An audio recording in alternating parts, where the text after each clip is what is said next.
So a couple days ago, Crunchyroll decided it was a great idea to break their website for like the 4th time, and this was due to the new transformation that was revealed for Dragon Ball DAIMA. And this transformation looks eerily similar to something that we have seen before, and this is possibly a canonical version of Super Saiyan 4. I say possibly because, for all we know, the name could be changed in the next episode. However, there are Dragon Ball fans on social media, specifically like Twitter or TikTok comments, that just spread misinformation. In fact, one comment prompted me to make this video. It all started with a TikTok video talking about this transformation, and one person commented, "Bro, it's Super Saiyan 4 Limit Breaker." I replied back to that comment saying, "Looks like it, but it ain't." This dude replied back to me saying, "My guy, if it's Super Saiyan 4, they would have black hair, not red." That's like me saying that Broly's dad from Dragon Ball Super Broly works for the Space Rangers for Buzz Lightyear. And I know that dude in that comment, as well as any blue checkmark on Twitter, has not even seen that episode. It's either glorified rage bait or casual fans of the series looking through Twitter and they see an image of it because Twitter Blue users have to pay their rent, so obviously they want to get more attention, so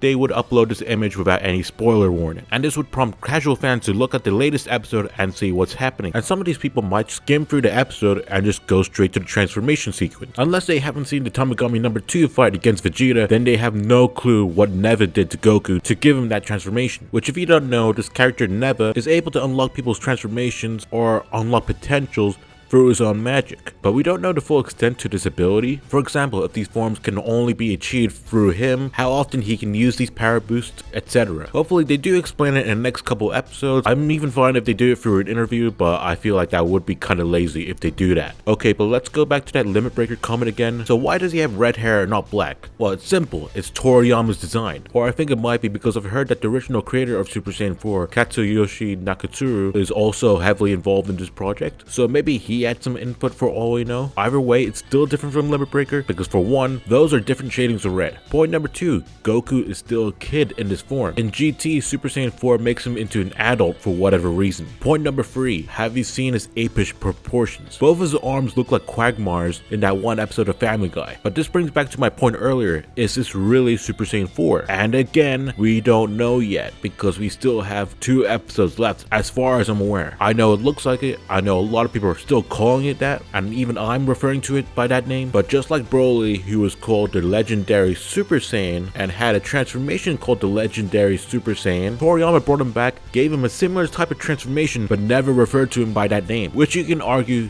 does kind of sound redundant. But don't take this answer as me saying that GT has no interlink with this series at all, because the day before this episode came live, there was an interview with Akio Iyoku, who's an executive producer of this series, and he basically states that the show is directly made for the people that grew up with Dragon Ball GT so that they could watch it with their children, because around that time frame they should be in their 30s, and that explains why they made Goku into a kid, which I've seen a couple of mixed responses towards it, and I do think they are valid for the most part. Okay, now the most important question that people are still asking is DAIMA even canon in Dragon Ball Super? And I'll be honest with you, my answer was yes from episode 1. Like, Kibito and Shin could still fuse in the end of the series. I mean, I think it'll be perfect if they fuse with the bugs, and that they can't defuse using Majin Buu again, so they have to resort to using Porunga. But then you see stuff like Super Saiyan 3 Vegeta, and it just makes you ask, why didn't he use this against Beerus? On the other hand, we do hear references from the other universes, as well as see the other Kais being animated in explanations. They could use the "their minds were erased afterwards" trope, but I also feel like that's kind of lazy. Well, it's up to these last couple episodes now, but I wish that these producers just give us a yes or no answer, because canon is such an annoying debate, and I don't mean the Dragon Ball franchise, but I also think with other TV and media. Like, it took Marvel years for them to answer whether the Netflix shows are canon, and I'm very happy that they are. And I would be glad if they gave some sort of assurance that continuity is a priority factor when they create these shows, which I guarantee you, if Disney and Star Wars did a little bit of that, then their audiences might be a little bit more optimistic and give their shows a little bit more of a shot to watch. But hey, rest in peace the Acolyte, even though they should have gone better writers for that. And now let's move away from the canon conversation and just talk about whether this form is better than Dragon Ball GT's. In the small amount of time that DAIMA had with this form, I think I kind of like the choreography more here than I did with Dragon Ball GT's, mainly because bro moves like a monkey and fights like a monkey. Nevertheless, I'm not saying that GT's form doesn't have good fights. In fact, probably my favorite fight might be the Super 17 one, or probably the one with Sin Shenron, but I'm not gonna lie, I didn't quite feel the build up for DAIMA's version. In fact, Neva just came in and going,